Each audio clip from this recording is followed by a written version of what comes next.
All right. Good afternoon, everybody. This is Steve Wilson. I'm with the Illinois State Water Survey, and you're attending Septic Systems 101, which is a webinar put on by the private well class and from the Water Survey and the Water Resources Center at the University of Illinois. Thanks for attending today. This program is funded through the US EPA with funding to RCAP, the Rural Community Assistance Partnership, who we're a partner with and works with us on the whole private well class program. All right. So as I mentioned, this is part of a national program that's implemented through RCAP. The materials today and this recording of this webinar will be available probably early next week on our website. We have a webinar page that lists all the webinars we've done, which we do one a month, and it's also on YouTube. And so when people signed up today for this webinar, you were able to ask questions. We are going to go through some of those. We had a lot of questions, and we'll also have a chance during the webinar today to ask questions. On your GoToWebinar block or bar, if you will, near the bottom is a questions tab, and you can ask questions there that Katie Hollenbeck will put together during the webinar and we'll go to at the end. So, yeah. I'm Steve Wilson. I'm a groundwater hydrologist at the Water Survey. We have Ron Helton, who is a licensed septic installer from D&D Sewer in Lincoln, Illinois, who is the expert. He's licensed installer and inspector, and I am not a septic expert, so we're grateful to have Ron on the line. And also Katie Hollenbeck, I mentioned, she works at the Water Resources Center as an outreach specialist, and she'll be fielding all the questions that you put into the GoToWebinar button today and that we can deal with at the end. And we are going to go through, after my presentation, a number of questions that you've asked already that Ron will mostly be answering for you about a wide range of topics related to septic systems. So with that, the talk mostly is about conventional septic systems, where it's a wastewater treatment system. Like anything else, it needs to be maintained and managed.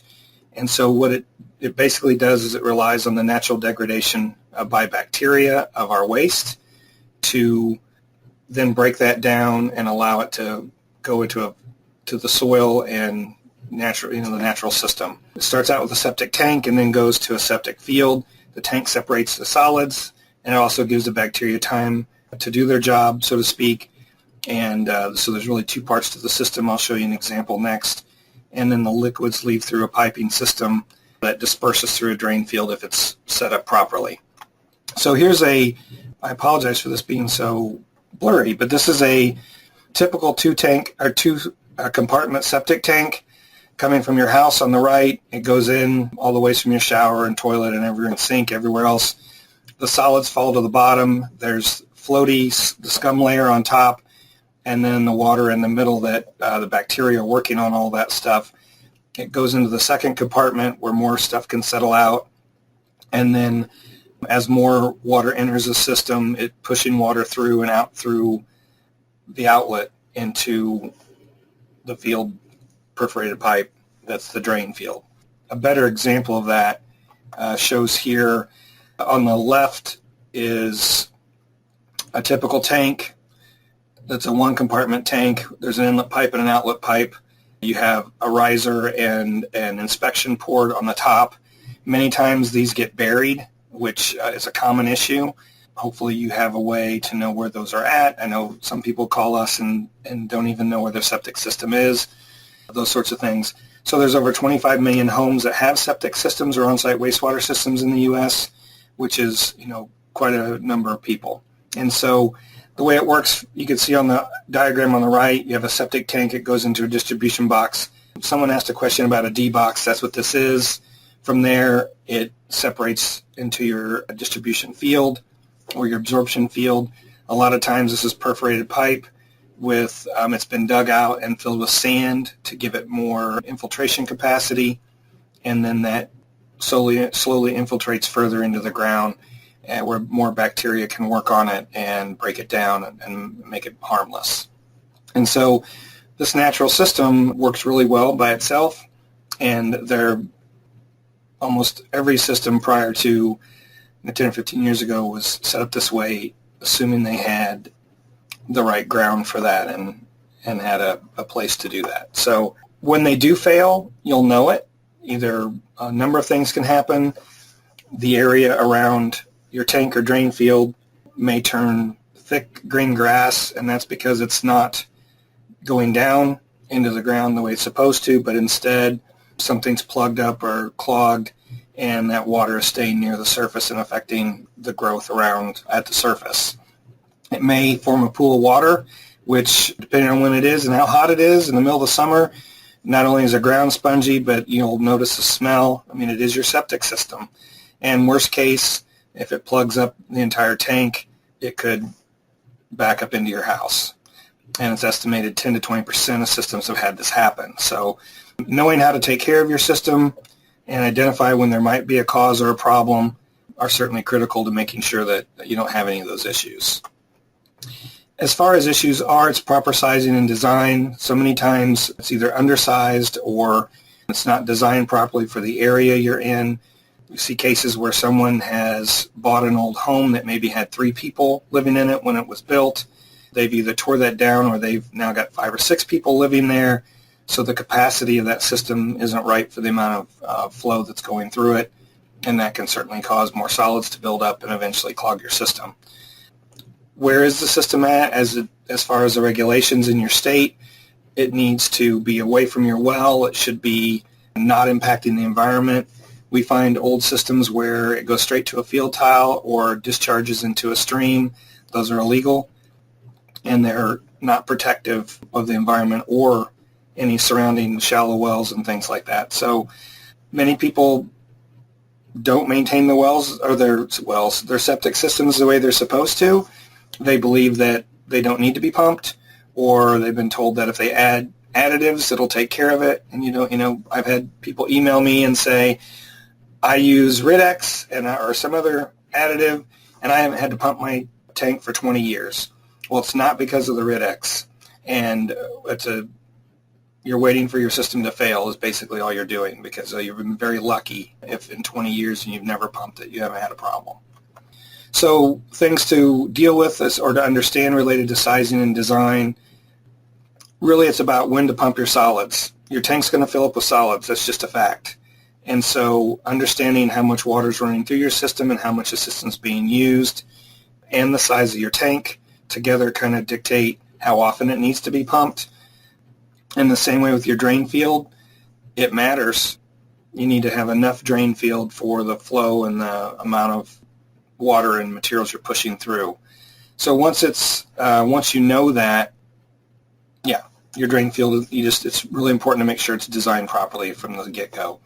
As far as public health goes, if you have things like a straight pipe to the surface or to a tile or to a small stream or a ditch, it is illegal in most areas. There are a lot of new regulations, which I know Ron will get into when we start talking through some of the questions.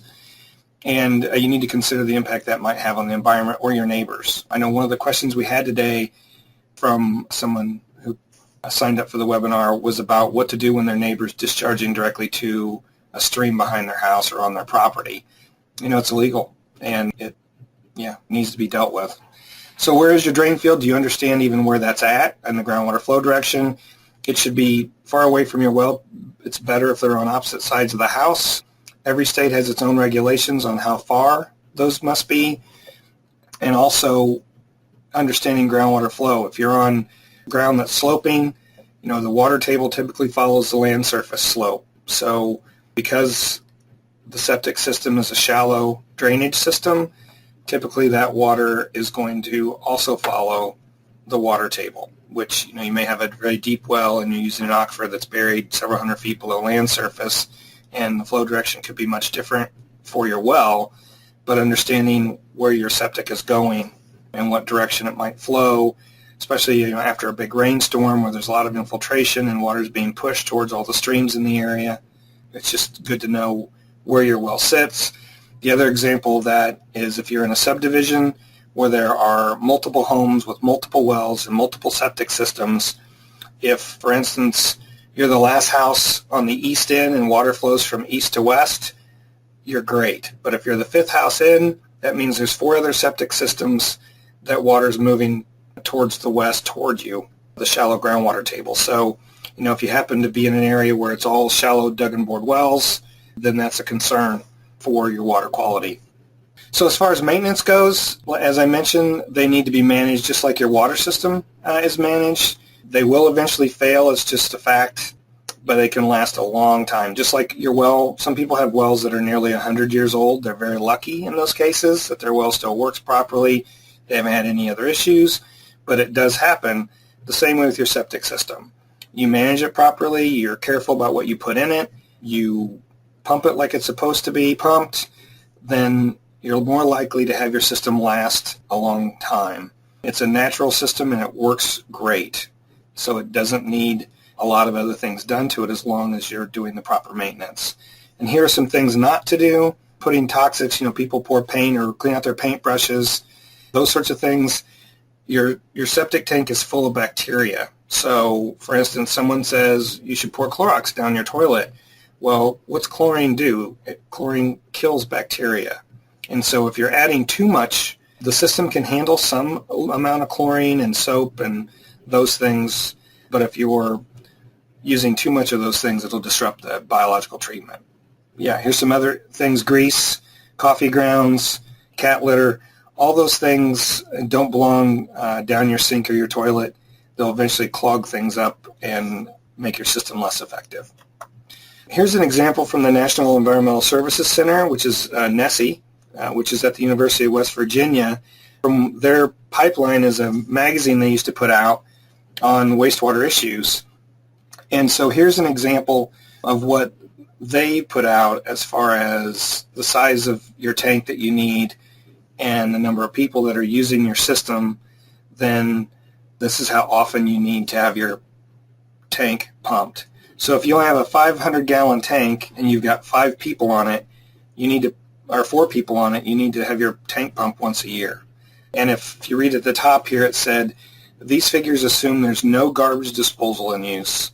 And we'll get back to that in the questions, but basically if you have a garbage disposal, you need to increase the size of your system.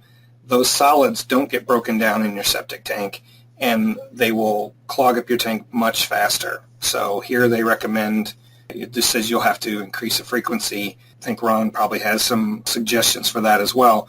But you can see these tanks go up in size as large as 2,500 gallons. And, if you have one person on a 2,500-gallon tank and it's normal use, you probably don't have to worry about pumping your tank that often. 31.9 years is what they recommend here. So it varies greatly based on the number of people and the size of the tank, which is why those are important things to know. So a to-do list for septic systems: one is to maintain the area around your tank or drain field. You need to be able to use your inspection port in the manhole so you can determine the depth of the sludge in your tank so you know when it needs to be pumped. You shouldn't have any trees. We get a lot of questions, and I'm sure Ron makes half his living on cleaning tree roots out of septic lines where people have trees close to their system. Same way with concrete or asphalt.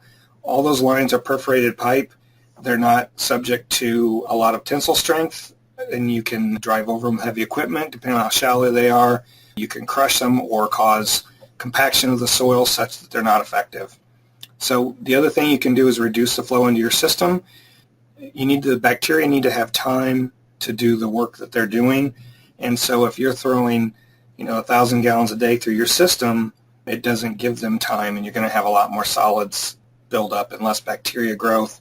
And so that's why this says no sump pumps, no whirlpools, or no softener backwash. Those things should be discharged to other ways, basically, to let your septic system do its job. Also, don't put anything else in your system that's not natural. You don't need any additives, biological or chemical, and I'll get to that more in the questions as well. A lot of people swear by those, but there's no proof that they actually do any good. And also no man-made stuff, obviously. Paint, pills. You put antibiotics down, leftover antibiotics, and dump them down the toilet because you're not sure what to do with them. You're killing bacteria, which is what their job is, and you're putting it in your septic tank. So you need to be careful with what you put in your system so that it can function normally. And, inspecting your tank regularly and making sure you measure the solids so you know when it needs to be pumped so it can work effectively is probably the most critical thing you can do to maintain your system. There's a lot of information out there for folks who own septic systems. The EPA has this program called Septic Smart. They have a web page. There's an 11-page manual that walks you through a bunch of basics and proper care and all those things. They've got an entire program focused on this. And it's not just an issue for you as a well owner or a septic system owner, but it's also about source water protection. We have areas where there are septic systems where they are a conventional system on top of shallow bedrock, or in karst areas where they really don't belong, and a lot of bacteria, high nitrate, E. coli, those sorts of things are making their way into shallow aquifers that then get pulled into a private well. So understanding your responsibilities, if you will, as far as your septic system, not only to protect your well, but your neighbors and the aquifer that maybe even your community may be using for a community water supply. There's a lot of good information out there. NESE, I mentioned earlier, the National Environmental Services Center, has a lot of information about septic systems on their website. And you can just Google National Environmental Services Center and then search for septic, and you'll find this page. And they've got a lot of good information they provided for a long time to well owners all over the country. The NRWA came out with an app, which I downloaded on my phone, and I took some screenshots here. It's called Septic Insight. It's an app that helps you determine some things about your well. You can set up a pumping schedule. It tells you how to measure the size of your tank and even how to locate your tank, which I think Ron will give us some advice on that today, so that you understand what you have and what issues you might want to be dealing with as far as your septic system. And there's a little inspection thing where you can go through your inspection and answer these questions. Do you have any of these issues? It gives you resources. And they list here EPA Septic Smart and Small Flow Clearinghouse, which is NESE, on their app. So you can even get to that stuff on your phone. So it's just a way to look at, some of the common issues and what you might have. We were just at the National Environmental Health Association conference a few weeks ago, and we saw this presentation by a University of Minnesota professor. They've developed this H2O&M Community Septic Owner's Guide program.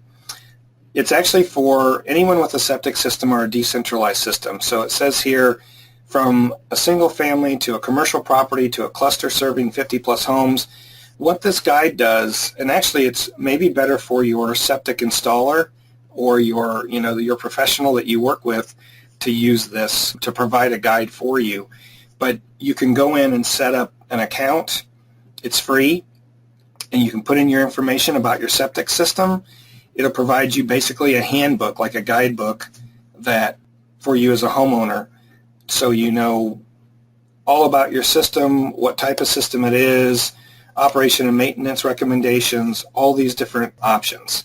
And it creates a boilerplate kind of PDF that you can download if you're a professional or even say an extension person who's trying to help some of the well owners in their county or jurisdiction. You can go in and create these, even put your own logo on them, as I understand. I haven't had a chance to get into this and use it, but it seems like the presentation that we saw at NESE, or at NEHA, it's a pretty impressive program. So if you're interested, I encourage you to take a look at this. And anyone can go in, and it's all free.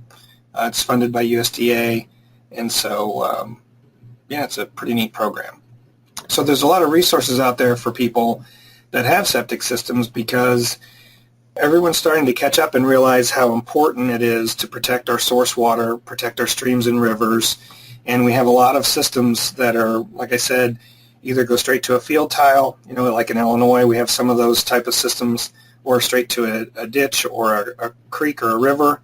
And they do affect the water quality, the ecology. And now I know there's studies looking at, it's not just nitrogen and E. coli that can be a problem, but we flush other things down our toilets, pills, personal care products, pharmaceuticals, all that stuff can affect the environment. all these tools are being made available to try to bring kind of the level of education up for everybody, as well as help you understand what you need to do for your individual system. As far as I mentioned, information is widely available. The best places to go are your county or public health department. And initially, it depends on what state you live in, every new septic system gets inspected in some states. And they have folks who are devoted to that.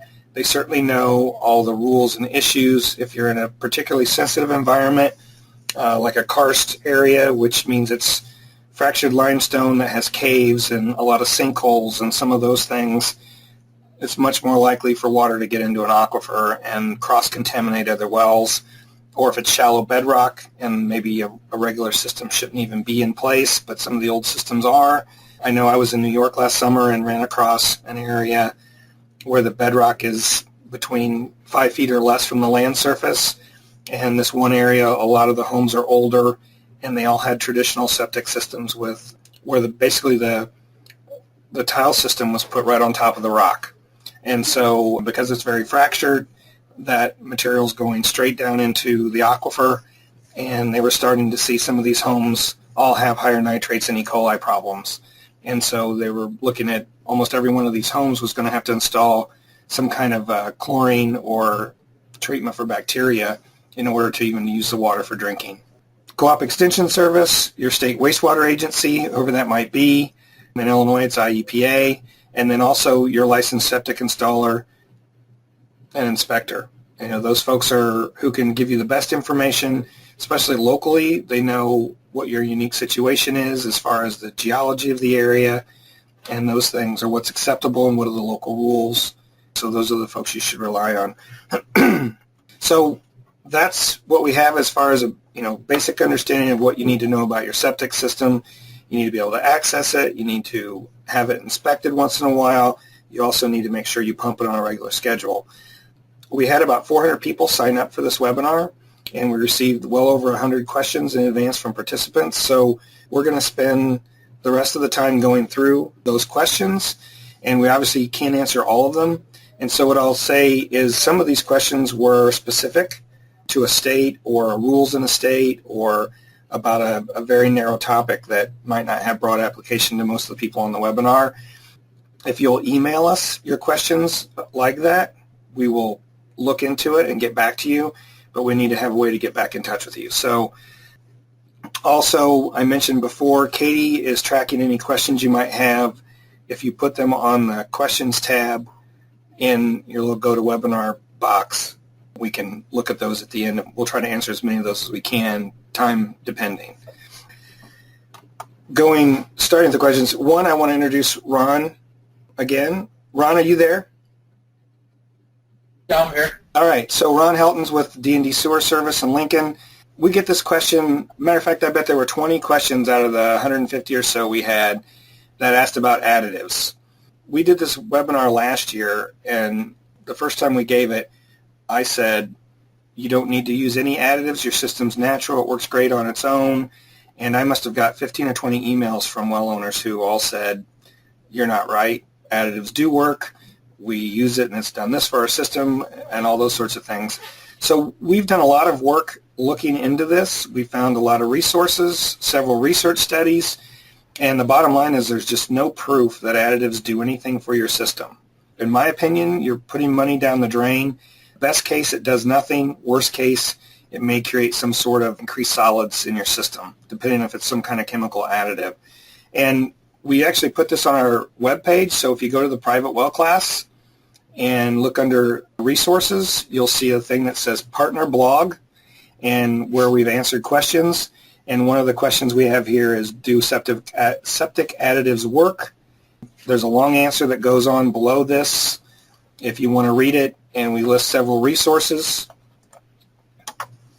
including this from Small Flows, which is a magazine or brochure put out by the National Small Flows Clearinghouse, which is the National Environmental Services System, and they looked into it as well. They get a lot of questions on that topic, and the bottom line is there's no evidence that they actually do anything to benefit your system. And so that's my answer to this. And Ron, do you have anything to add? Yeah, I've been asked that question a lot too, and just what you said. I've pumped lots and lots of septic tanks, and I don't really see any evidence that the additives help. So what it looks like it does to me is take the scum layer on the top, and the bacteria seems to work a little faster, so the scum layer isn't as thick, but instead of being the scum layer on the top, then it just falls to the bottom as sludge. So in my opinion, the best medicine for a septic tank is just to get it cleaned out. And then if a guy pumps it out, the septic, the solids are removed. That's what actually causes the system fails. Great. Another thing was someone asked about softener backwash. Is it harmful to a system? Well, there's a lot of newer septic system or newer softeners that it's a lot of brine, very chlorinated. I found this online from Rhode Island, where basically they don't recommend it. It's not prohibited in Rhode Island, but putting that large amount of water through your system with all that chlorine is likely to affect your bacteria in your septic tank. And so what they recommend for Rhode Island folks is that you have a dry well. So you discharge it to a separate sort of place where it can infiltrate into the ground. And you still have to keep it so far away from a well, which makes sense because it's so chlorinated, and chlorine isn't necessarily a health hazard, but it does have a secondary standard. You start tasting those things. What's the rule in Illinois? So in Illinois, they changed the code 2014, and it cannot pass through your septic tank. And what they want you to do is to basically install its own lateral, so it discharges to its own lateral system. Yeah. So that's basically, basically the same thing like a dry well would be. So it gives it a chance to. Yeah. All right. There's actually certain softeners that are approved to go through septic systems, and they're a lot smaller flow softeners. And I don't really understand how that works, but there are a few softeners that are approved for direct discharge into septic tank in Illinois. But for the most part, the one you buy off the shelf at Walmart or Menards or wherever would need to be run through its own lateral system. All right, thanks. Yeah, and I just put up here, this is the document that I found that in, and it's from Rhode Island in 2012. And so these issues, there's been a lot of things happening in the last few years all over the country related to septic and aerobic systems and all those things, trying to look better at all the issues related to how septic systems might be contaminating the environment. So one of the other questions we got, if I get water from a deep aquifer, what is a safe distance from a septic system? So really the issue here is if you have an old hand dug or a shallow bored well, the water's coming into your well from near the surface. So what happens at the surface is a lot more critical than if you, say, have a sand and gravel well that has 250 feet of casing and then a screen from 250 to 255. That means the water's coming in that well down at 255 feet, and it's much less likely that anything from the surface is going to make it through 250 feet of various clay, silt, and sand to get into your well and cause a problem. But saying that, there's a lot of considerations that you need to think about with a well. One is that if it's a bedrock well, when a lot of cases when you drill a bedrock well, you put casing in until you hit bedrock, and then you stop the casing 10 to 20 feet into bedrock so that the rest of that hole is open hole, so to speak. The rock acts like a casing itself. So you might drill a 400-foot well into bedrock, but if the bedrock's at 30 feet, you might only have 40 feet of casing. So now that does matter because water can get in that well from 40 feet down to 400. So in effect, it only has to travel 40 feet down to get into a well. The other issue is the grouting on your well. So, for a long time, and most states require you to have liquid grout put around your well to seal the annulus so that, there's no pathway along the outside of the well from the surface down to wherever your water source is. The state of Nebraska discovered probably 10 or 15 years ago, they did a huge study where they looked at grouting and found that a lot of liquid grout doesn't necessarily stay in the annulus. It works its way out into the geologic formations.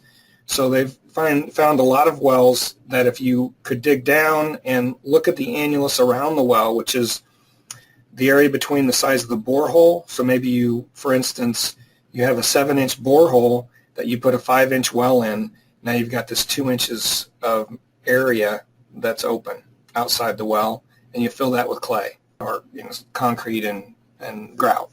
So if that grout isn't really there, you do have a pathway along the outside of your well down to wherever your water's coming from and where your well's taking water in. So the best solution is just to keep your well and your septic far apart. That's not always the case. Matter of fact, I've just had a well this week where their septic tank is maybe 25 feet from their well. He assumes it's safe because, one, they've tested it and they don't have any issues, but it's also a 130-foot well and it's got a screen at the bottom. And in his case, he may be right, but it's not worth the risk. The bottom line is you should follow your state well construction code. I know there are 2 states, Pennsylvania and Alaska, that don't have well construction code, but they do list best practices. And, for an instance, in Minnesota, the distance for a septic tank is 50 feet. I think Illinois has different rules. Ron?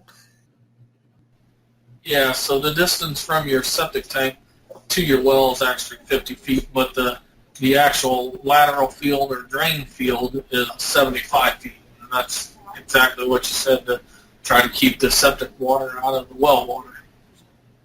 And that's just for Illinois.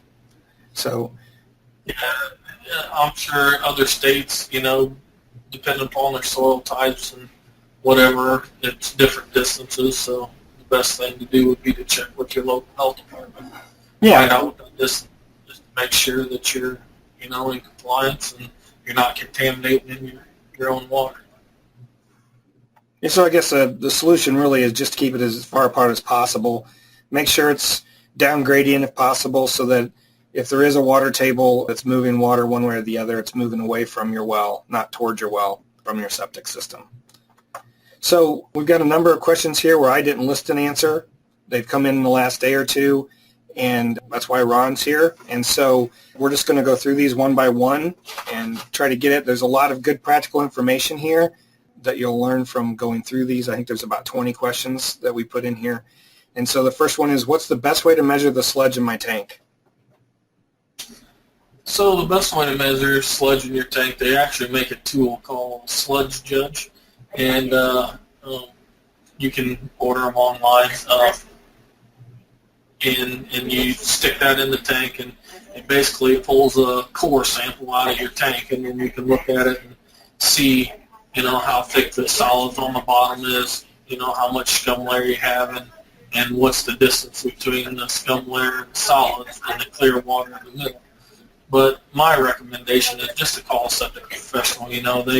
That's what they deal with every day. It's, they're going to be the best judge. So. And if you don't know where your septic septic system is, how do you find it?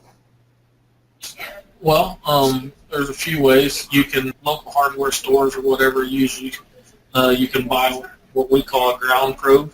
And what you do is either get in your crawl space or your basement and see where the pipe is leaving the house, and then you use that ground probe and find the pipe, and then you can follow the pipe all the way to your tank. And, from the tank, you can find the outlet side of the tank, and then start probing the pipe that leaves the outlet side of the tank to your lateral field.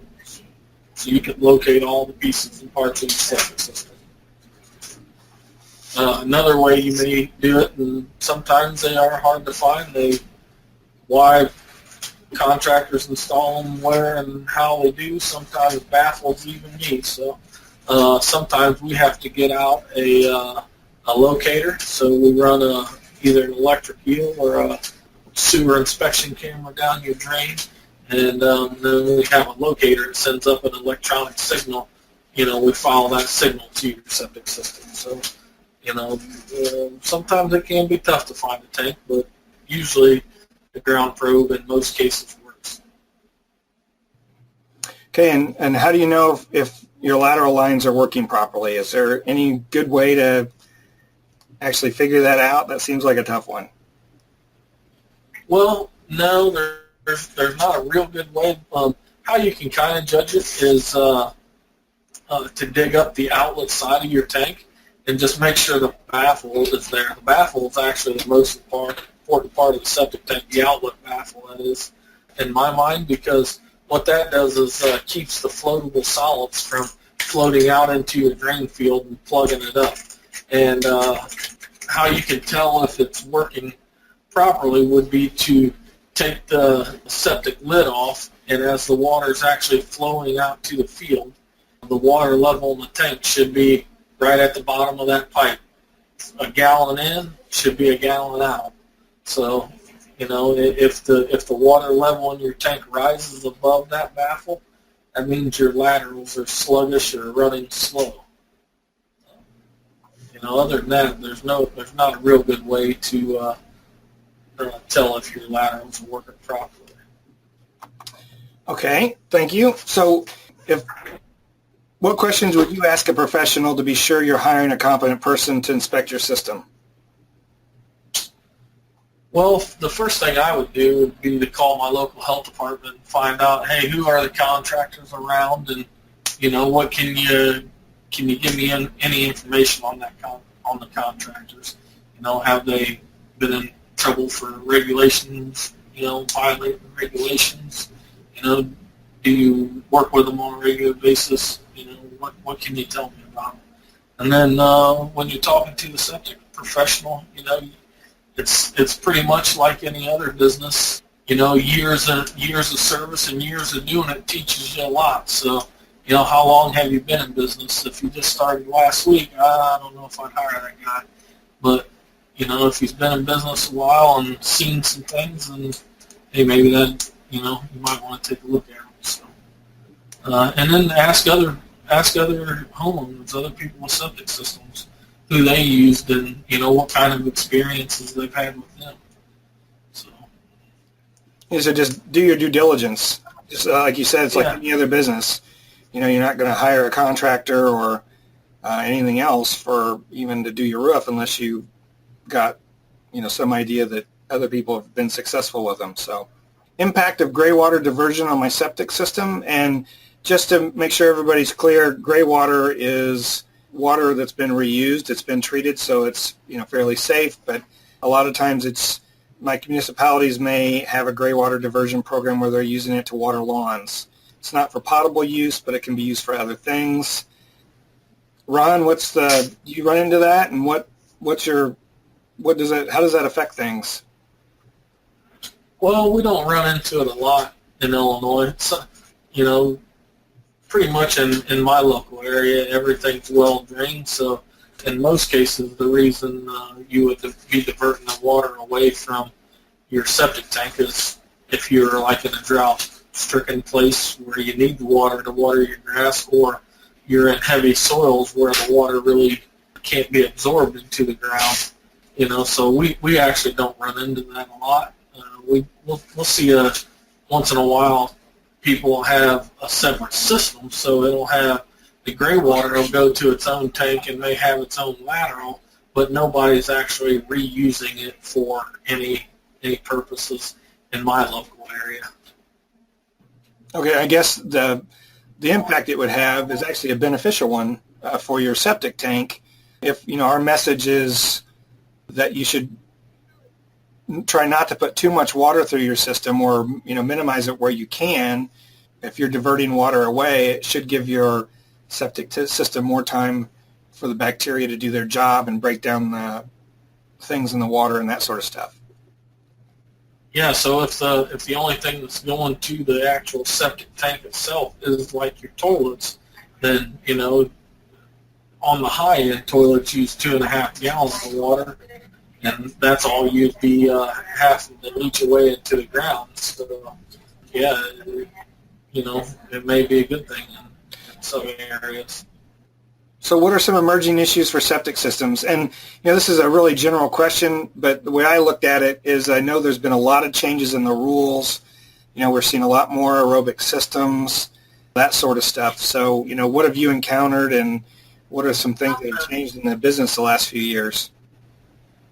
Well, they actually changed the code in Illinois in 2014, and used to be with an aerobic system you could go to the ATU is what we call it in the business, or aerobic treatment unit, and you could have your drain line run to the aerobic treatment unit and then come out the back side of that unit right with a chlorination and a chlorination contact chamber, and then that water could be directly discharged into a ditch or a tile or, the ground surface. And in 2014, they come up with some revisions, and now what they don't allow that. In very few cases, they allow direct discharge, so you have to get a NPDES permit through the federal EPA, and I only know of 2 in the entire state of Illinois that's been approved in the last year. So, it's very, very difficult to do the discharge to the ditch like's been done for the last 15 years or 20 years. So now you have to use the aerobic treatment unit, and then what they allow you to do is reduce your drain field size by a third. So when the water comes out of the back of an aerobic treatment unit, it's supposed to be much cleaner than out of a conventional septic system. So, I know there's a lot of, when they made the changes to the code in Illinois, a lot of places put systems in and the systems were installed. Now you have to do some sort of unconventional system, so mound system, like they use a lot of those up in Wisconsin and Minnesota, or maybe you have to do a sealed sand filter or something else to clean the water up. So. Yeah, I noticed. I was in New York last summer, and you see a lot of systems along lakes where it's shallow bedrock. So basically, in those areas now, you're doing advanced wastewater treatment instead of just basic. Yeah.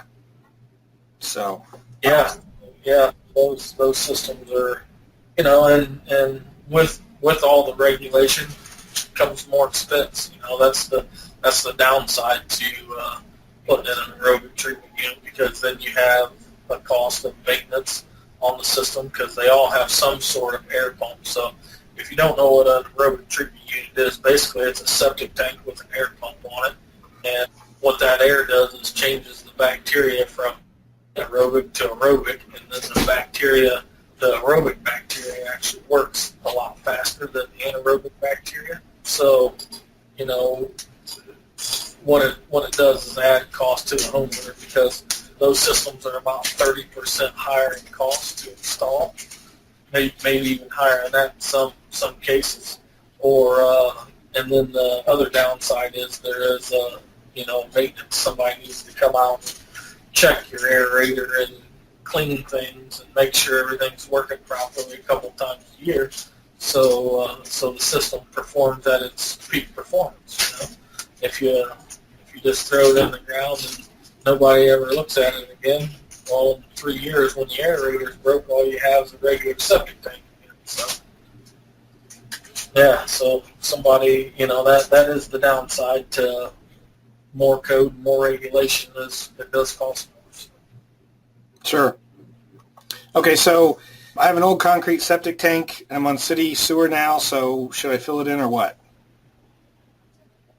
Yeah, my recommendation would be to fill it in. So what we have to do in my local area to fill them in is we take the top off and break the sides and the bottom up, fracture the concrete, and then pull the sides in on itself, and then we have to fill that with native soil or light soil from, the area. So if it's clay soil, we put clay back in there. If it's blacktop soil, we put blacktop soil back in there. And you break that up so that it can't hold any water, right? Right.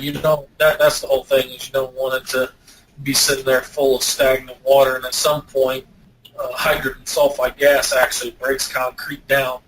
When biological material breaks down, it creates hydrogen sulfide gas. So that concrete is actually getting softer and softer over time. At some point, it could just fall in, and then you fell into a septic tank. So sure, you need to break it up and get it filled in with soil. I know we recommend that you don't put anything over your septic field, and we still got questions about, can I plant a perennial garden on top of my drain field? Can I have livestock there? What about large trucks running over it or putting a driveway? What's the disadvantage of all those things? Or, the perennial garden one, I guess I can't see it's a huge problem, but I guess there's always, I don't know what you think. Well, the thing with perennial garden is now you're clearing the grass or vegetation that may take some of the rainwater and stuff away. I'm thinking about Illinois in the wintertime when those perennial plants are dead or dormant. Now that's just bare soil, and the water, has a direct path to your lateral field. So I'd never recommend planting anything but grass on top of your septic system. Well, as far as livestock goes, the weight of livestock can actually crush the pipe or crush the parts, and heavy trucks are a definite no-go. Because, the perforated pipe isn't necessarily structurally strong, so anything too big gets on there, it could just crush the pipe, and then you've, messed up your drain field, basically. So. Yeah. So funding sources for repair and maintenance. You have any experience with this? Yeah, I do actually. Here in Illinois, anyways, there is a. Hang on one second. I'll see if I can find the actual name of the program, because I think it's actually a federal program that offers low interest, long-term loans to the FDA. Hang on one second. Sure, that's a USDA rural home group. I think it's mostly for well repair or well drilling, but it must also include septic. So I know for sure I don't know if it's the same program that you're talking about, but we've had a couple of people that we've helped through the process with their local FDA guy, and they were able to obtain a low interest, long-term loan and be able to keep the payments down. I know there's some criteria and stuff you have to meet, but it was actually pretty easy process. Yeah, I know RCAP, the Rural Community Assistance Partnership, they have 6 regional offices, and several of those help implement some of those loans as well, I think. And they might be another source, at least for the well side. I didn't know about the septic side, and I don't know if it's the same program or not, but they would know that as well. So, all right. I think you've already talked about this a little bit maybe, but ATUs, aerobic treatment units, you mentioned that they do cost more. Advantages are basically you have cleaner water coming out of your system. They do have higher maintenance. What else do we need to know about them? And you can look at the second question there as well. Yeah, the unit just needs to be maintained. A lot of times people don't maintain these units, and then they just become a nightmare for people. So the main thing is have a qualified contractor come out and inspect that system. And we offer maintenance contracts where we come out every 6 months and just make sure your aerator's working properly, any filters that need to be cleaned or changed, and just make sure the system is doing its job, keeping the water clean. So. Sure. And as far as affecting the nitrate load, yeah, for sure. That's what an aerobic treatment unit is designed for, is to reduce the amount of nitrates coming out of the back of the system. So the soil has to treat less. Yeah, if ever in an area was on aerobic treatment unit, it would definitely reduce the amount of nitrates, for nearby wells. Okay, so I skipped. If I can go back here. Well, the last question was, I don't know where my inspection port's buried. Is that a concern? I think No, most of them are buried. You just need to, like I said earlier, use a ground probe and find your tank. And usually there's 3 inspection ports on a septic tank, one over the inlet side of the tank. So if you was to follow the pipe from the house all the way to the tank, and then just go back onto the tank a little bit and dig it up right there, usually you'll find an inspection port for the inlet side. And then if you would go to the center of the tank and dig it up right there should be an inspection port in the center of the tank. And then same thing for the outlet side tank, just going across the tank you should be able to find the outlet port. The outlet port's actually probably the one you want to dig up and inspect everything from, because like I said earlier, the most important part of your septic tank is actually the outlet baffle that keeps all the floatable solids and any kind of material like that out of your drain field and from plugging the drain field up. Okay. So how can you tell? I tell if my well is being impacted by my septic system. I can answer this. Really, if you sample your well annually, which is what we recommend in our class for nitrate and coliform, if you have issues with septic or maybe a livestock feedlot that's nearby, if it's in fact impacting your well, you're going to see coliform and nitrate levels in your well that aren't natural or background. So really the best way to tell is if there's any kind of impact is by sampling and looking for those two things. That's pretty much what you would, the easiest things to find, so to speak, in well water if there's a connection. So, and as far as grouting to protect my well from any septic leachate, I mentioned that earlier about grouting. Certainly grouting is a best practice for your well, and in many states it's required for any well construction today. If it was liquid grout, you can't necessarily be assured. I guess I didn't mention the outcome of that study in Nebraska, and this wasn't a research study really, it was more from the state agency there, was that the best material to use for grout is actually bentonite chips. So they're clay chips that are naturally formed, and when you put those around in your annulus and they get wet, they expand to a number of times their size, effectively sealing the annulus, and they don't go anywhere because they're already kind of a pebble-sized or larger chip. So, grouting certainly is a good best practice, and it should protect your well, and it's just a matter of, it's still best to keep anything away from your well. You just never know. If you have a PVC well and there are any trees nearby, a root can crack a PVC casing. So, there's a lot of things that can cause a pathway into your well, and it's best just to keep any sources of contamination away from as far as possible. Okay, so Ron, for a home sale, what things would go on an approval or disapproval letter as far as what's being assessed if you did an inspection of a septic system? So in our local area, the inspector, me as the inspector, I don't actually pass or fail the system. What I do is write a report on the system. So the local health department, based on my report, they determine whether the system passes or fails inspection. What we actually go out and look for is how far is the septic tank away from the well? Is it within that 50-foot zone? Is it too close to the well and may contaminate the well water? Does the system have access within 12 inches of the ground? So in Illinois, the code says that a septic system has to have, or a septic tank has to have access within 12 inches of the ground. So if the tank is 18 inches in the ground, there needs to be a riser of some sort added so the system can be inspected or access gained. Are the baffles on the tank? So the inlet baffle is the baffle that's on the pipe that comes from the house into the tank, and what that inlet baffle does is gives the solids and time to decide whether they're heavier than water and sink to the bottom or lighter than water and float to the top. That way, when the water goes out the outlet baffle, what's actually in the middle is fairly clear, clean water.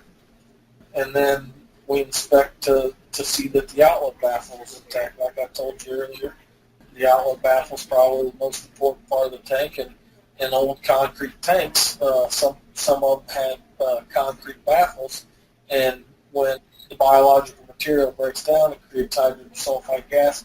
It actually collects, for whatever reason, on the outlet side of the tank, and it rots the top of the concrete baffle off, which allows the floatable solids to float out into the lateral field and then eventually plug up the field.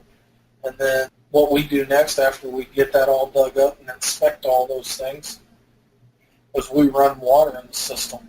I usually run about 200 gallons or so of water in the system, which is a pretty good water test for a home that's been occupied because they've been using it. You know, if you put an additional 200 gallons to what's been used, and then you pump the septic tank out to see if any of the water flows back from the laterals into the tank.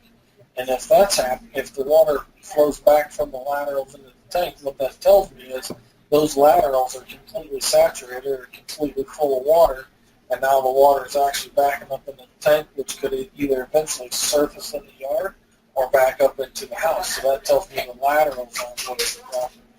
And then what I do is take a ground probe and find the laterals and kind of determine how many feet. And based on, you know, my knowledge of local soils, then I can, sort of determine, hey, is that system sized right for the number of bedrooms in the house? How they actually size the system in Illinois is based on the number of bedrooms. So every soil type has a rating, and based on your number of bedrooms times whatever the rating is, there's a formula that tells you need this amount of laterals. So after I've looked at all of them, then I kind of make my recommendations. Is the system in good working order? Is it in poor working order? Has it showed signs of being over full? And the signs of being over full are solid materials on the baffles of the tank. When you take the lid of the septic tank off and flip it over, is it all stained on the bottom, or does it look like normal concrete? Those are just some examples of things that I look for when we do septic inspections. Sounds pretty thorough. So, okay, moving on. So the telltale signs of a septic problem are a line break. So I guess it'd be the thing we mentioned it's backing up, the water surfacing, the water backing up into your house, or the water coming to the surface of the ground. Yeah. That's how you tell if something's plugged.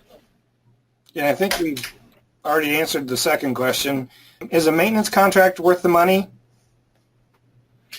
In my mind, it's very worth the money, and I know your chart showed for this many people to pump it out this often and this and that, but how I explain it to people is we charge, in my local area, we charge $230 to pump a septic tank, and I recommend almost everyone pump them out every 2 years.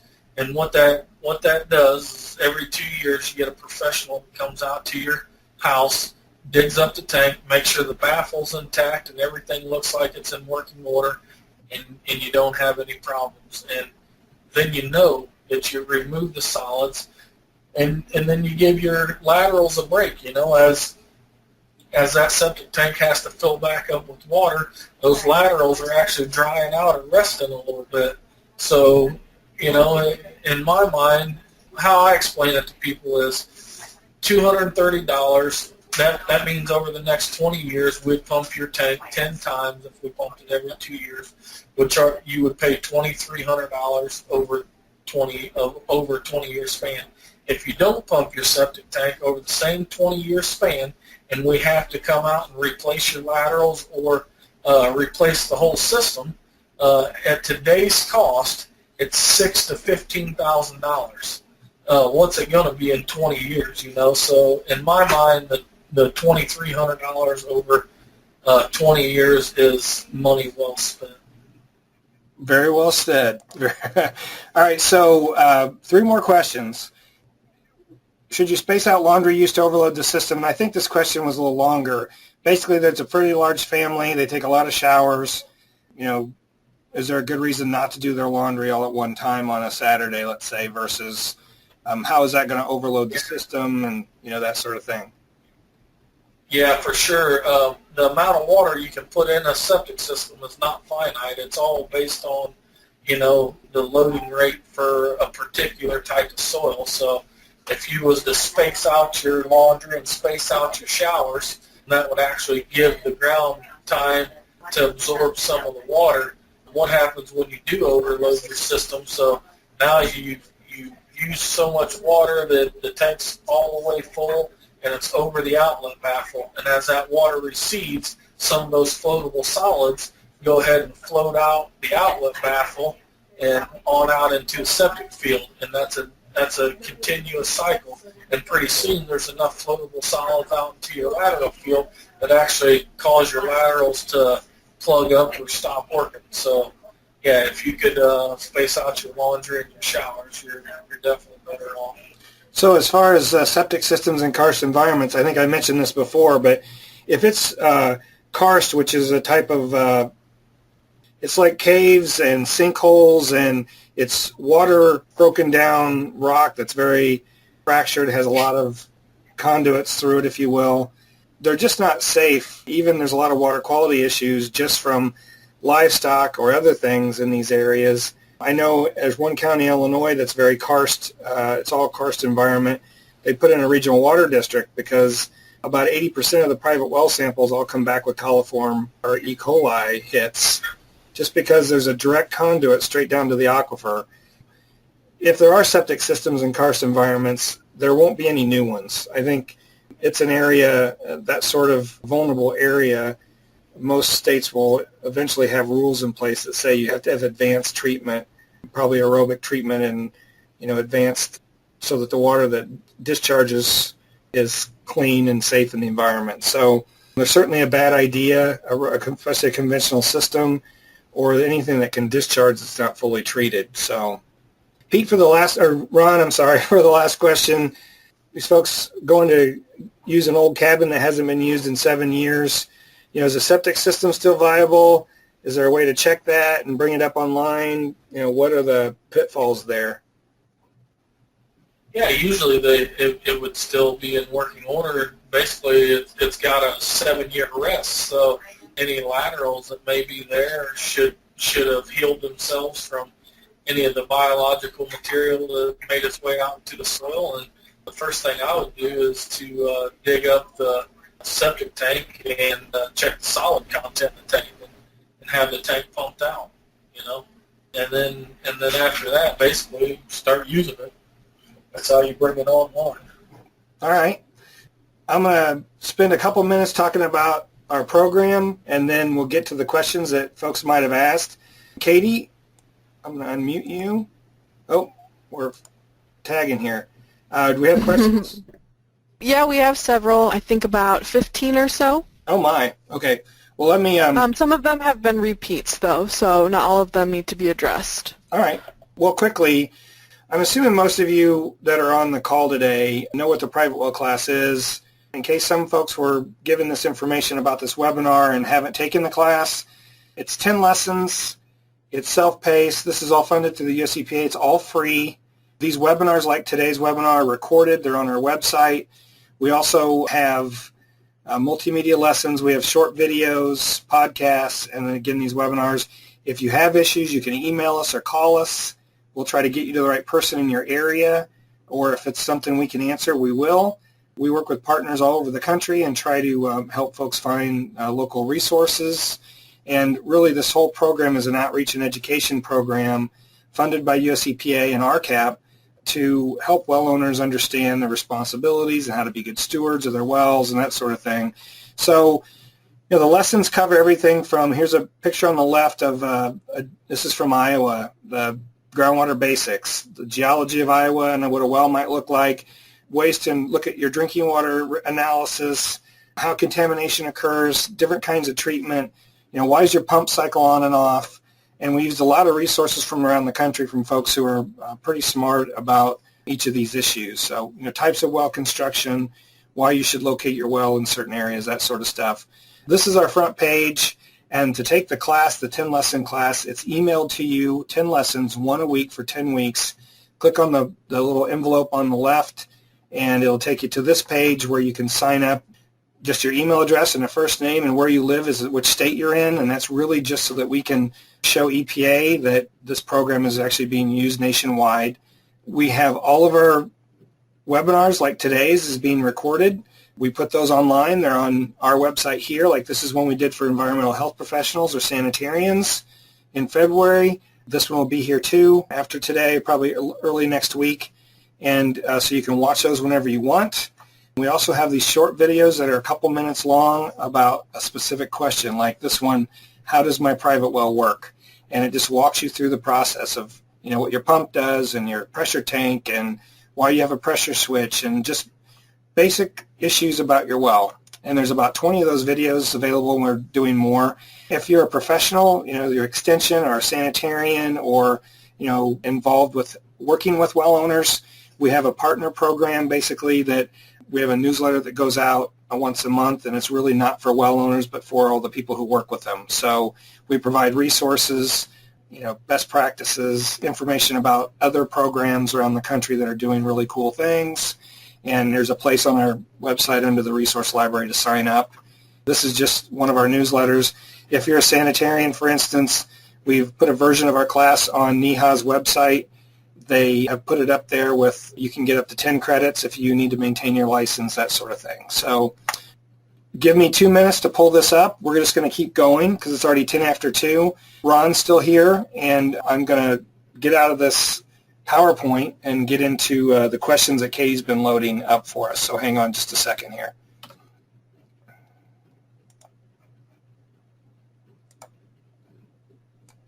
Okay. There we go. Does that look good, you guys?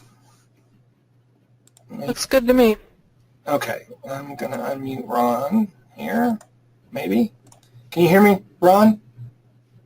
I can't seem to unmute him. Oh, yeah, there you go. Now I'm here. I think you've already answered this question. So if you don't have, if it's, an underground house without a crawl space, oh boy.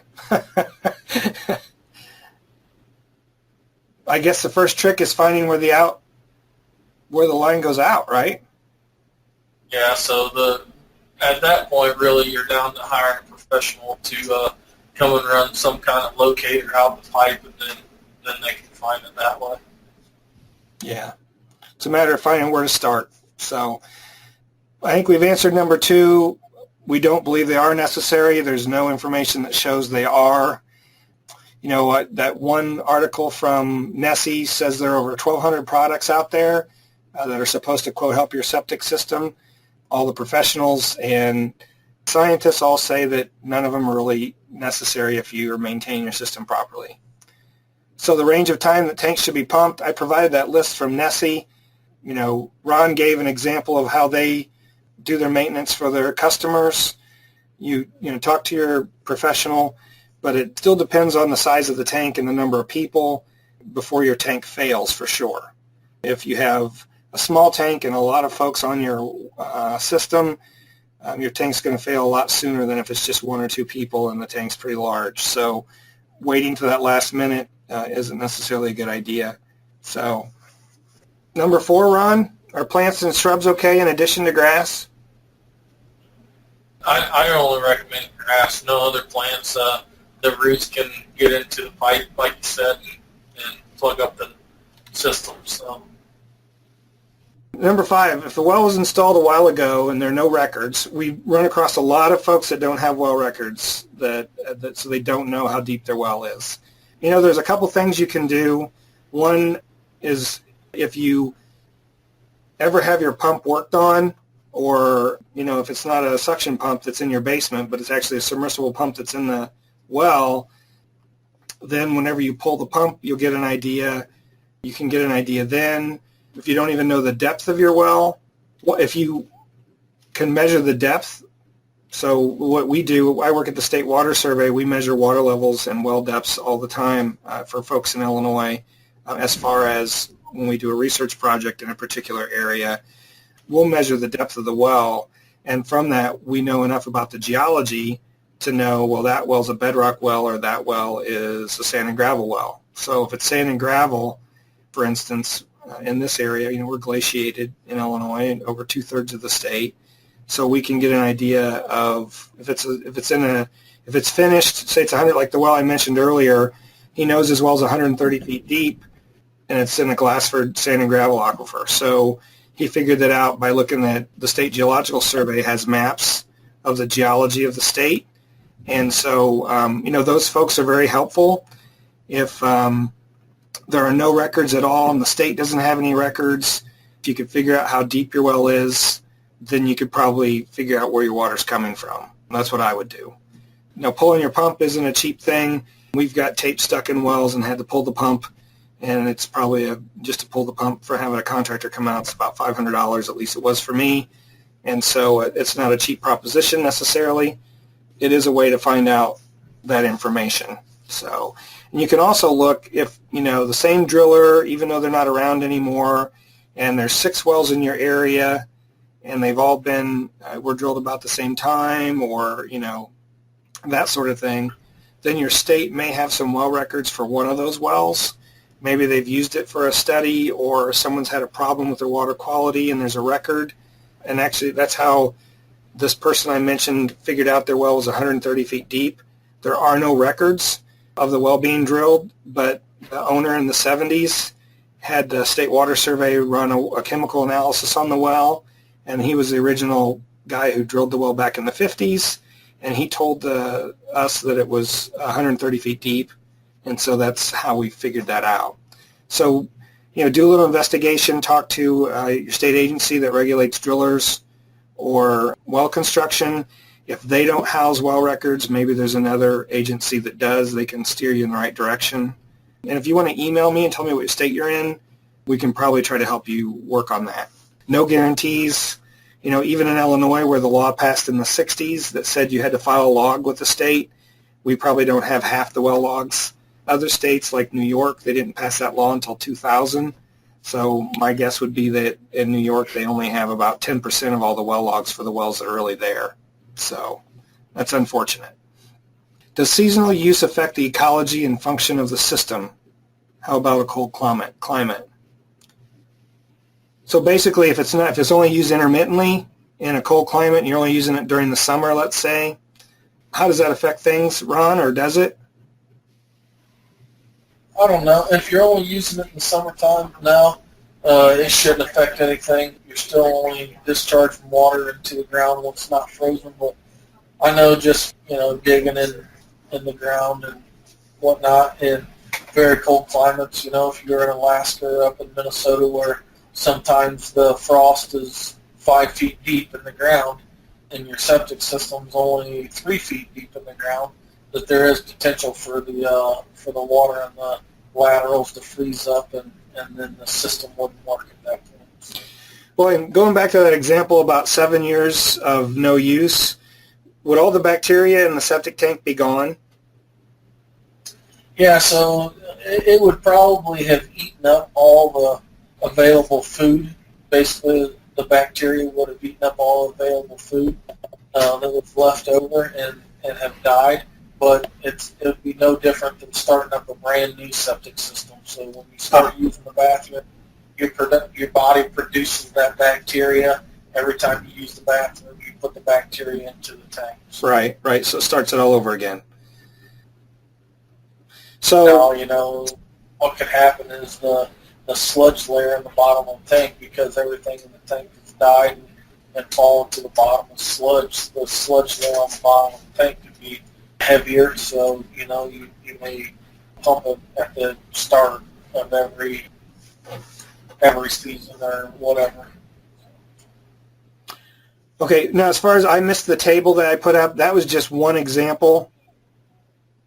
So for 2 people, a 1,000-gallon tank is probably not as often. I know every 2 years you need to, but that's probably every 5. I don't know. What's that? I don't know what the charge is. Usually for whenever I see a 1,000-gallon tank and there's only 2 people, generally it's 2 elderly people living there, they could probably go 4 or 5 years between pumpings. But the other thing, not just pumping the tank. When the guy pumping the tank's there, he should also be inspecting the baffles and all that kind of stuff. So, is it worth the $230 to wait a longer period of time in between septic pumpings? In my mind, it's not. Sure. Is 1 cup of bleach per week too much for 3 toilets? So I'm assuming that they're putting straight bleach in each toilet every week. It's probably... I don't know. I just recommend that you don't use any bleach or anything that could kill the bacteria in your system. That's how the ground actually breaks down the material that makes its way out into the soil, and that's how the septic tank actually works. It's based on bacteria. So the more bleach or the more anything that you put in there, the more likelihood of having problems. All right. Well, we've already answered number 8. Yeah, many home buyers avoid properties that include a well and septic because they have no experience. What would you say the advantages of owning a home with a septic and well system? Boy, if your well and your septic are maintained properly and constructed properly, then you have, it's more freedom. You can live wherever you want versus being on a city system. If you don't develop experience and become kind of a good steward of your well and understand how it works and why you might have certain problems, then you really have no business having a well or septic system. There are a lot of people who move to the country because it's this nice 3-acre lot and they've got woods and they've lived in the city their whole life. They don't understand what it means to maintain a well, but it's really no different than paying a water bill every month if you live in town, or your septic bill every month. Every 2 months is what I have to pay if I live in town versus when I grew up, I lived in the country and we had our own well and septic. If you're not putting resources towards maintaining your system or being prepared for when there is a problem, that's why you're paying your water bill and your septic bill every month. It's not because you're not paying for the use of your water. You're paying for the people who check it to make sure it's safe. You're paying for the people who maintain the infrastructure so the water can come out your tap. All those things that now you're responsible for doing yourself. And so, you shouldn't buy a home with a well and a septic if you're not willing to learn how to take care of those things. It's not difficult. It just takes some time and some diligence. On the other side of that, for instance, if you're not sampling your well annually or regularly to determine that it's still safe and the water's safe, I recommend you should be on a city system where somebody's doing it for you. I just learned yesterday, I didn't know this until I was visiting a well yesterday, that many wells installed through the 70s and 80s, if it's a sand and gravel well, there's a seal, a packer that goes on the top of the screen where it connects to the well casing. And at least this well in 1974, and many like it, that packer's made out of lead. So you need to understand your system, how old your well is. You need to test it to make sure that, for instance, lead isn't necessarily a risk at all if your water's not corrosive. But if it is corrosive, then you could have a problem. So you need to be willing to spend the money to sample your well and spend the money to make sure your system is maintained properly, your septic system. That's what I would say. That's no different than knowing how to take care of your car or making a repair on your home. If you don't want to do that yourself, then you need to be willing to pay somebody else to do it. And if you don't want to do either, then you shouldn't have it. So that's my answer. Yeah. So in general, if the systems are working properly, they would be cheaper to maintain than paying a sewer bill or a water bill. I know in our local area here, the sewer bill is about $70 or so every 2 months, which is $700 or $800 a year, and then the water is anywhere from $20 to $30 a month, depending upon your use. So, there's another $300 or $400 a year. So you're $1,000 a year, and in my local area, to pump a septic tank's only $230, and at the most, I recommend pumping them about every 2 years. So, there are some benefits. It can be much cheaper than living in town with water. Sure, and there's a lot of issues to consider. If you're in a very rural area, for instance, I grew up in a very rural area, and we had an ice storm back in the 70s. We were without power for 7 days. So we had a generator that actually, it took 2 people to carry, but it went next to our light pole, and we had a plug-in, a 230 there, where you could plug it in and have it run, and that's how we kept heat in our house and our freezer from thawing out and our well running. But if you don't have a generator, you're not prepared to live in a rural area, you won't have a well that works because, they work on electricity. So, you have to understand you're gaining some independence and you're responsible for yourself, and there's some people who that means more to them than anything in the world, but it's also could be less convenient. And like I said, if you maintain it properly and do what you're supposed to do, just like getting your oil changed every 3,000 miles or 5,000 miles, it should work for a long time, and you should have no problems with it. So it's really, but you're not beholden to anyone. And, there's a lot of folks who that matters a lot to. So it's really, there's two ways to look at that for sure, and a lot of people do. So the next question, number 10, do you come out and do workshops on septics for groups? I don't at the State Water Survey. I don't know if, I'm not going to speak for Ron. I don't know that they do workshops, but just like today, Ron's donating his time to come help on this workshop, so to speak. And I'm sure, depending on where you're at, either your extension or your county health department or that inspects your septic, some of those folks may rely on some local contractors and septic installers for some of those things. What I tell people when you start talking about doing a workshop to get well owners involved and educated, the more partners, the better. So you should try to hook up with your health department and your extension office and, some local businesses and try to get everybody involved, spread the wealth and share the responsibility and that sort of thing. So, and I'd be glad if you're in Illinois to steer you in the right direction. I'm not a septic expert personally, so I can teach the basics, and that's about it. So,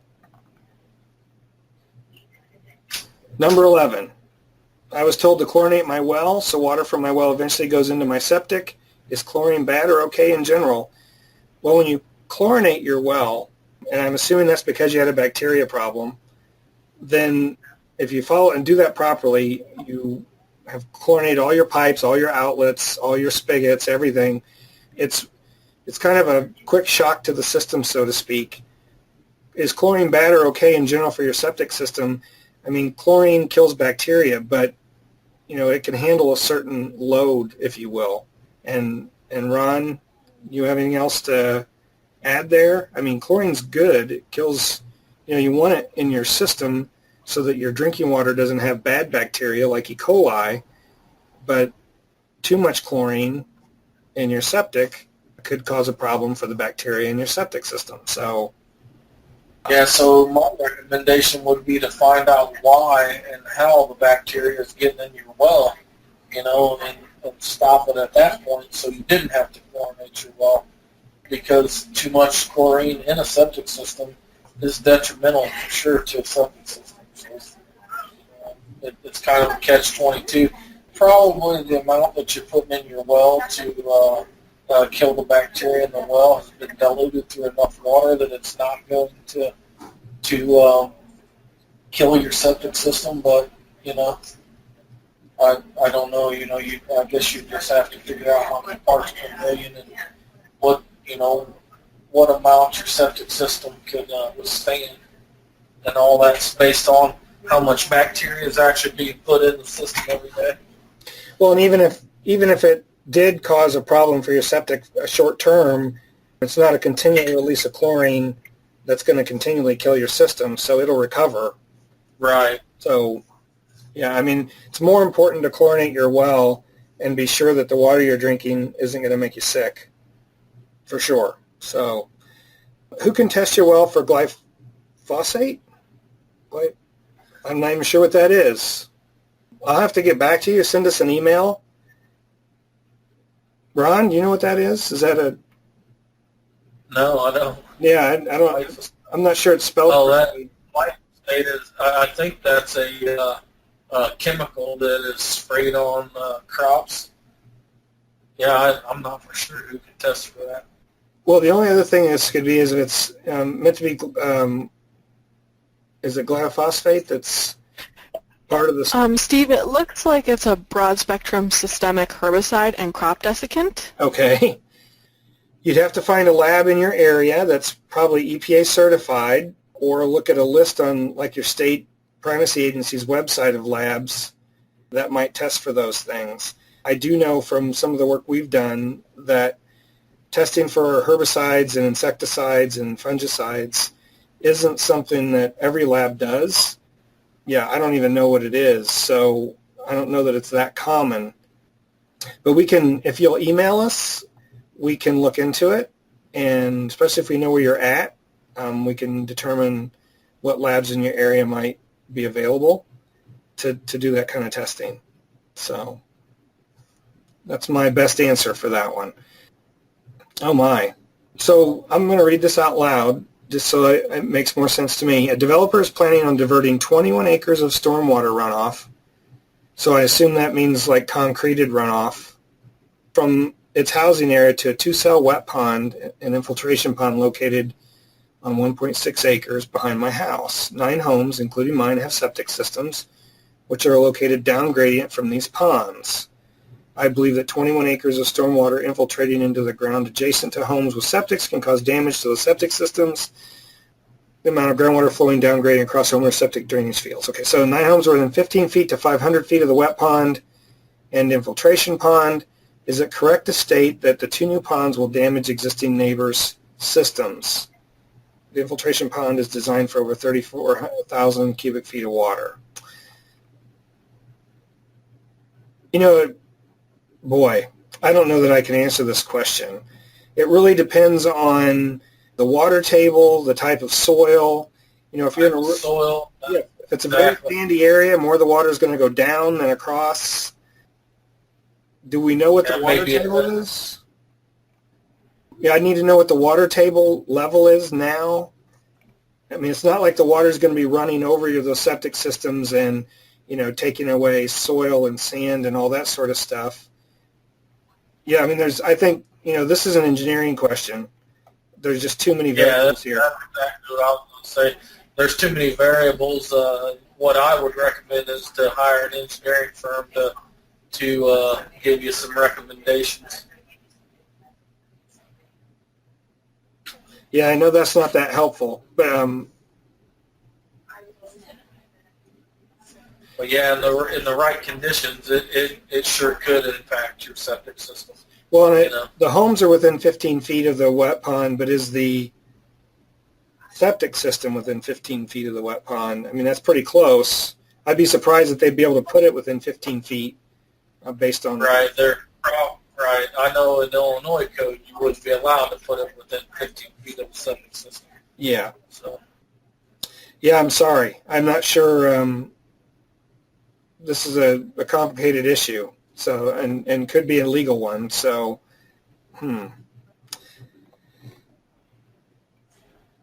Okay. We have sulfur water. We put hydrogen peroxide in our water system. Is this killing the bacteria in our septic system? I don't believe so. Hydrogen peroxide is an oxidant. I mean, it has no chlorine. It's hydrogen and oxygen. So I think the hydrogen peroxide is there to, I'm sure it's to oxidize the sulfur and drop it out of your system so that it's not staying in solution. So I don't think it will affect your bacteria, but I would want to ask one of our lab guys to be sure, because I'm not a chemist. So if you want to email me, I know I've said that a lot today, I can find someone who can give you a more qualified answer. That's my job, so I'd be glad to. So the last question, is a cesspool different than a septic system? Ron? Yeah, it sure is. I'm not for sure exactly what they're talking about here, but in some states where the soil is not very absorbent, what you dig is like a big lagoon or a cesspool, and then the septic water goes into there, and then it actually evaporates into the air, and the ultraviolet light kills the bacteria, and in some cases that water can run off to, different areas or whatever. So I'm not really for sure what they're talking about cesspool, if they're talking about that or not. But, well, I know we don't have very many of them in Illinois, but I learned from the Tazewell County Health Department that it is legal in Illinois to have a lagoon for your septic discharge. And I know there's one in Tazewell County, but they're not common. We have Logan County here too. That, you just don't see them around here. Now, like down in Missouri and stuff, where they're in real heavy clay soil, you see them quite a bit there. So. And so basically a cesspool is it evaporates versus a septic system that infiltrates. Right, and some of the water does soak away into the ground or whatever, but most of it evaporates. And, they'll have what they'll do is create a sand filter behind them. And some of the water will be able to go out a pipe through the sand filter and then get discharged somewhere. All right. Well, I think that's all the questions. So, and that's the last slide. So for the 128 of you that have stuck around for the whole webinar, thank you. This will be put on our website. And if you have any additional questions, be sure to email us, and we can try to deal with those individually. And especially if we didn't answer your question today, let me know. And if we'll do everything in our power to do so and get an answer back to you. So Katie and Ron, thank you both for participating and helping. And with that, thanks for attending.